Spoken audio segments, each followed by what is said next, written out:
How have state premiers reacted to the lockdown? Well, Pete, as all too familiar when these outbreaks occur, the reaction from states and territories has been swift. Here in Victoria, our Premier Daniel Andrews, he slammed the border shut last night to everyone coming from those areas of Perth, the Peel region, as well as southwest WA, declaring them red zones. Now, anyone who has visited those areas since January 25 won't be allowed in. Those who are already here, well, they must immediately isolate, get tested and won't be able to leave until they return a negative result. If we turn to Queensland and the Northern Territory, both of those areas are forcing anyone who arrives from WA straight into mandatory quarantine for 14 days at their own expense. In Tasmania, it's declared those three regions high-risk zones, locking out anyone who's been there in the past 14 days. So that's a longer period than what the other states are usually doing there. We did see 108 passengers touch down in Hobart last night from Perth. They were all asked to self-isolate immediately. So over in South Australia, the hard border, it's returned to, banning anyone from coming in from WA unless they are an SA resident or an essential traveller. Those who have already arrived, they've been told to self-isolate for 2 weeks and get tested on days 1, 5 and 12. Now, as for travellers coming into New South Wales after January 25, they'll have to get a COVID test within the next 48 hours and stay in isolation for the next 5 days. So that's in line with the lockdown period over in WA. So these were the scenes that we saw at Sydney Airport last night.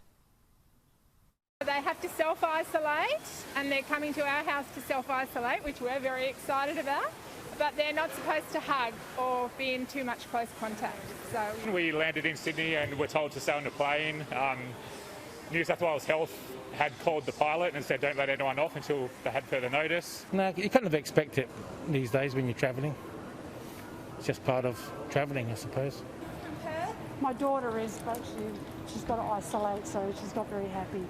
Just really disappointing, but you've got to do what you have to do. It's public health. We've just gone through temperature check, paperwork, filling out as to where we're going, where we've been. So you can really gauge a sense of disappointment, but people really not surprised after we've seen this happen all too many times, Pete. But this border closure as well, they do have the backing of experts. I think at the start, if you hit it hard, it's not unreasonable, but be willing to narrow it down. If you do it too narrowly and you find that this person has been to a lot of places and infected people all over, then that gives you a couple more days for other people to get infected.